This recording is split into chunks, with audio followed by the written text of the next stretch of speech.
Hey, what's up, everybody? Video 44 coming at you with another video. All right, so there's some Laker rumors and news that I need to get to. I was having all these Laker videos made, but I actually didn't get a hold of the news until now.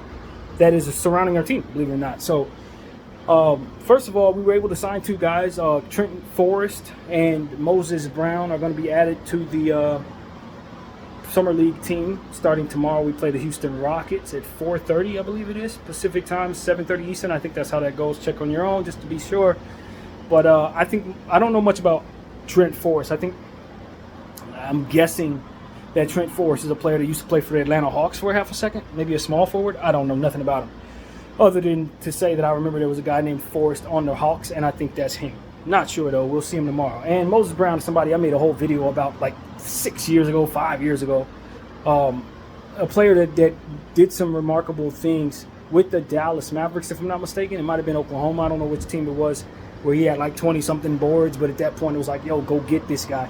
He was only 19 years old at the time. Now I think he's like 24. Been a journeyman, kind of capped off in terms of his ceiling because of his lack of ability on the offensive end. Free throw shooting, three-point shooting, not really a scorer. But the length, 7'2", height, wingspan all the way up to the moon. This dude can rebound the ball with the very best of them. The very best of them, and he's already proven that in this league. So it's all about development, fit, and tempered expectations. And he's settled into being a role-playing kind of guy. But I still think that, when somebody's 24 years old, they could find the right fit and really find a home in this league. And for the type of needs that we have, especially with our Summer League team specifically right now, I think he's somebody who could really help the team, man, especially with the length and the height. Shot blocking ability, rebounding ability is definitely there. So I don't think it's going to do much harm putting him on the team and seeing if we can strike gold with him at the very least to help us win some games in the Summer League. So I like that for us a lot. And if he does well, maybe he gets an invite to training camp, and we'll see if he can make the opportunity to play in the preseason. So I've wanted Moses Brown on this team for a long time. I wish we could have got a hold of him a little sooner so that he wouldn't kind of get rocked to sleep in this journeyman kind of, role-playing type of thing where he hasn't really been able to get off the ground. But nevertheless, I'm pretty sure there's still opportunities to develop him from here and maybe find a player there. So I think it's good. I think it's good to find him and bring him to the squad right now. So that's the first thing we want to say. The second thing we want to say is some rumors going around that maybe we would be interested in Wendell Carter Jr. Wendell Carter has a great contract, and I think it's like $16 million a year for like another 2 years or something like that. It's an excellent contract for what production he brings to the table. For the Orlando Magic, he's had some, just like he did with Chicago, really good player to have when he's healthy, but ultimately never quite healthy ever. He only stays healthy for like a good 3 weeks out of the, every at a time, and then he goes down for like a month, comes back for 3 weeks, down for a month. This is kind of how the pattern goes for him. Just really brittle in this league thus far. But I think he's only like 24 as well, or something like that. Still very young.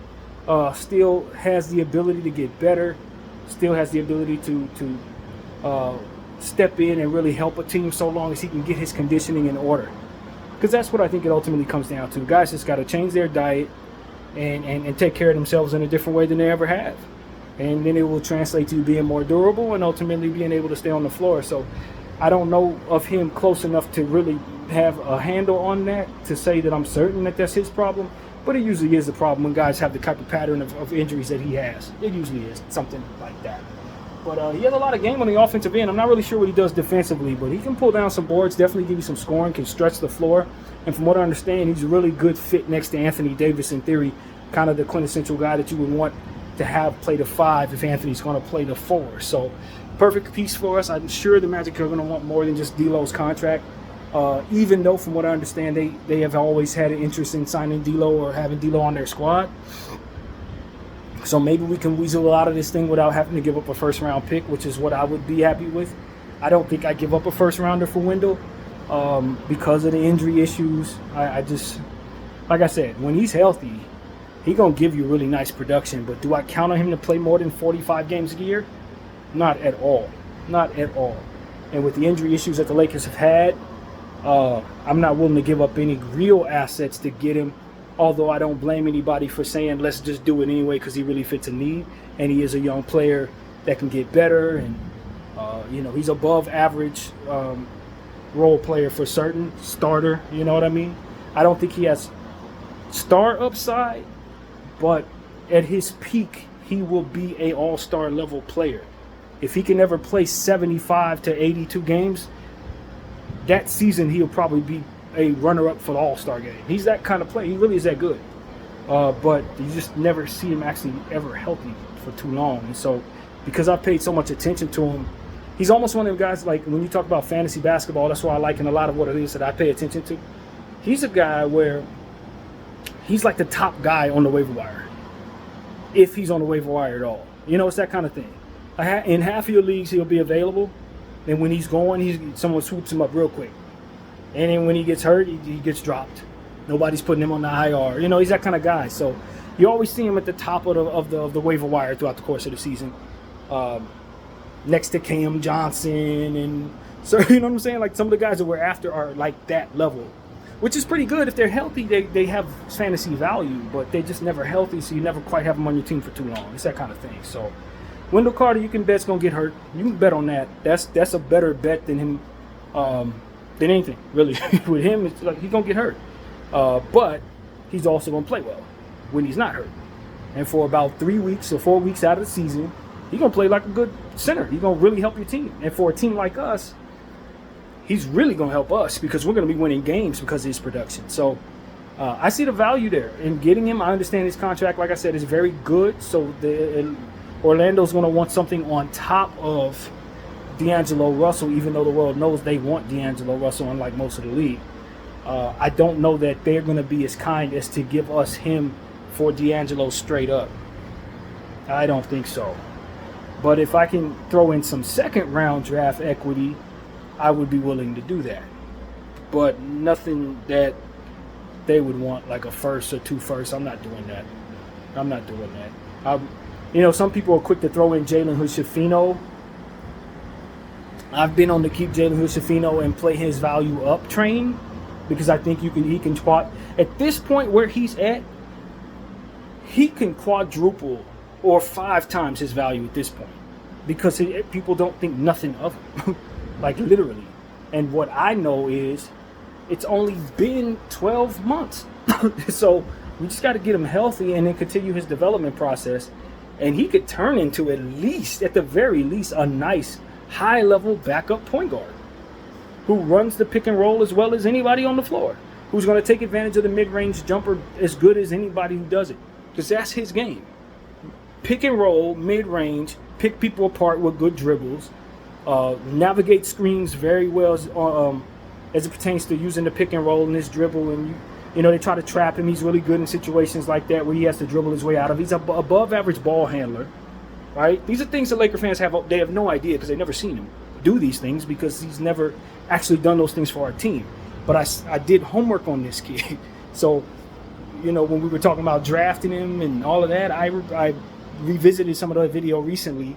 And this is what he's good at. He's a ball handler, he's a mid-range jumper, and he's an excellent passer out of pick and roll situations. So what you need to do is give him a good pick and roll center or big man to run the pick and roll with, someone who sets excellent screens with him. Maybe even Wendell Carter Jr. could be that man for him. Set excellent screens for him and roll off of him. And let him work his magic, take advantage of what his strengths are, which is a mid-range game. Once he gets his mid-range rhythm down after like 30 games of doing this every night, you're going to find that Jalen Hood-Schifino is going to turn into a fantastic playmaker off of that. Once he creates the space necessary for people to respect that mid-range game like they did in college, then he's going to be hitting the roll man left and right with passes, hitting the three-point shooters left and right. He's especially creative at creating three-point opportunities. So if you have him on the floor with shooters like Connect or Henson, he's going to find them in the corners off of his pick and roll play. So it's like, you didn't see Darvin Ham put him in any of these situations. So if you're assessing this young fella and you think you know what you have, hear what I'm telling you and recall any time at all you ever seen him do any of these things that I'm telling you. You didn't. Because I seen him do this stuff with Indiana. not with the Lakers, with the Indiana Hoosiers when he was in college. This is what he did with Trace Jackson Davis.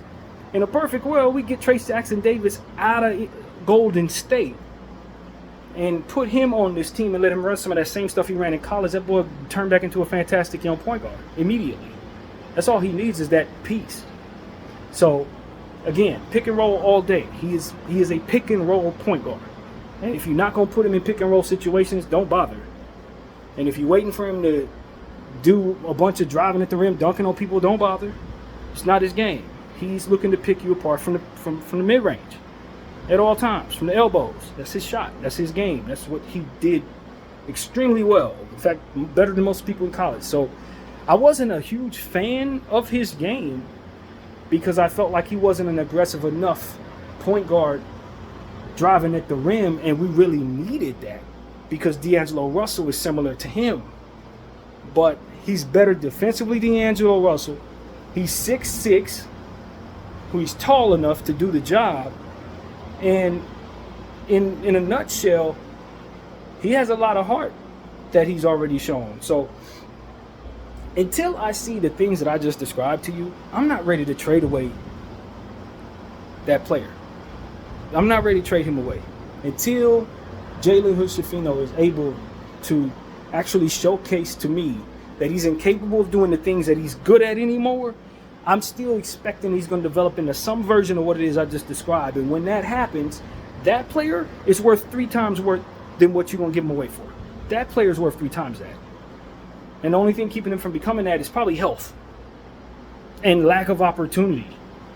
And with Darvin Ham being in Milwaukee, I don't see him having trouble getting opportunities with our club because we ain't going to have a point guard. We're going to trade away D'Angelo Russell and we likely ain't going to get one back. So this kid's going to get opportunities off of default, just off the strength of that. And so for me, it's like, hold off on trading away Jalen Hood-Schifino. I understand his value's in the toilet. Everybody thinks he sucks. Everybody thinks it's a mistake. We drafted him. All of these things are fine, but get away with another season. Just give him another season to see if he can get healthy. Because the way I see it, there's no harm in holding on to him for another season because worst case scenario, he maintains the value he has right now, which is nothing. If he has another injury year, then what's the difference between what value he holds right now? There is no difference. He's a throw-in for a team that's going to reluctantly part ways with something that you want. I'm not looking to take a 17th overall pick that I know is going to balloon into something pretty solid. At that value, I'm not sending him to some random team like Orlando. I'm not doing that. You know what I mean? I'm not doing that. Just so we can start doing all this stuff for them, and then they trade him away, or we look up 5 years from now and we're like, oh, let's see if we could trade away 2 picks for Jalen Hood-Schifino. Remember him? Yeah, we had him. Look what he turned into. Well, we can get him back now. None of that. Now we always do that type of stuff. No more of that. Hold on to the damn piece, value him, develop him. Remember the key things that I said: pick and roll, mid-range pick and plop, creating plays for others on the three-point line. Can play some defense as well, which is a two-way ability that we really appreciate. Can rebound the ball. His three-point shot isn't horrible, even though he didn't shoot it well for us. There are things that he can do that a good majority of our fan base has zero idea about. None.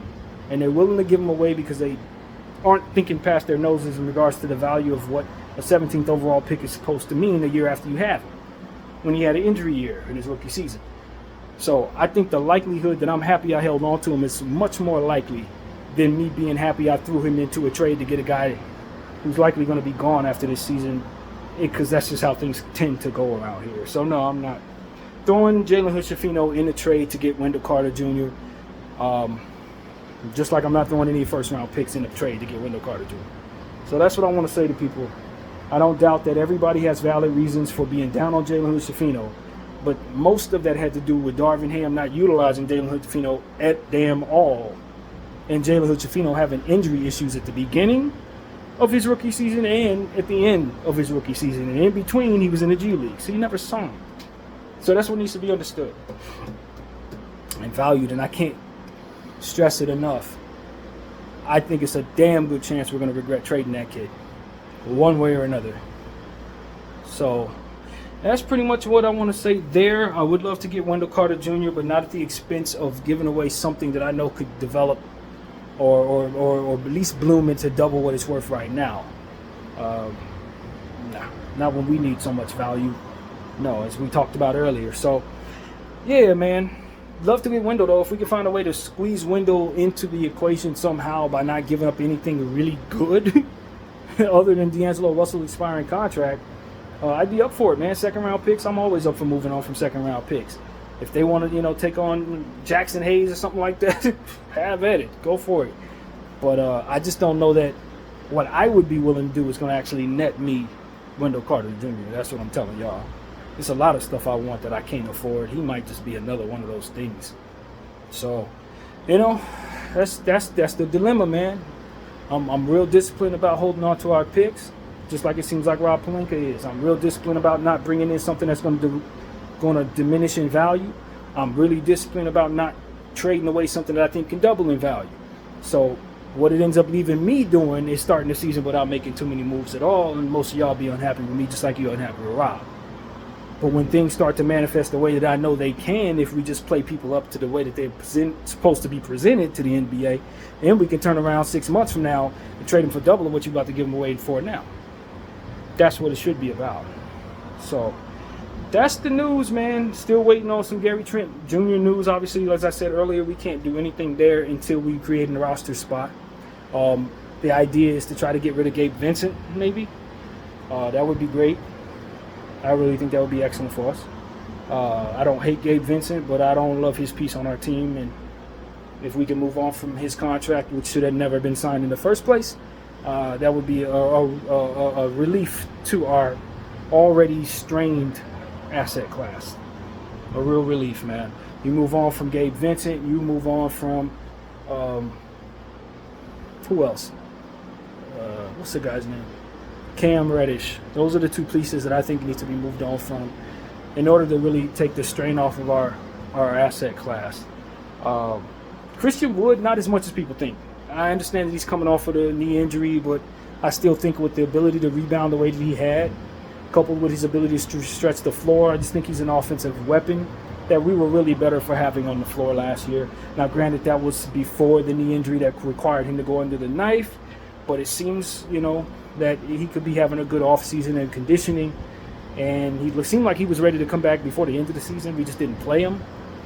So if he's going to be healthy going into the season, maybe we give him a shot, see if we can play up his value a little more than what we have it right now. That's always the idea, man. It's always the idea. And so that's my point of view, man. Certain stuff on this roster can go, but the majority of what it is that we have are young players that just need to be developed, and older guys, you know what I mean? Like older guys that are ready to win, so that we have no interest in moving, basically. So, that's kind of what it is, man. If you can package together D'Angelo Russell, Gabe Vincent, and maybe Cam Reddish and get something worth having, that's a home run for me. That's a home run for me. Somehow find a way to get somebody to take all that stuff without giving up anything that you want to keep. That's a home run to me. So I don't know if that's possible, but that's kind of what I want Rob to be tasking himself with accomplishing if he decides to do anything at all. You get that garbage off of your books and just bring back something that's good. Not easily done, but seems like it should be something that we would be looking to accomplish anyway. So that's pretty much my point of view, man. I don't want to underrate Wendell Carter when I say that I'm not willing to give away anything good for him. It's just, like I said, a bunch of stuff we can't afford that's out there that would make us a lot better. But got to think about franchise health. BDL 44. I thank y'all for watching. I'm out.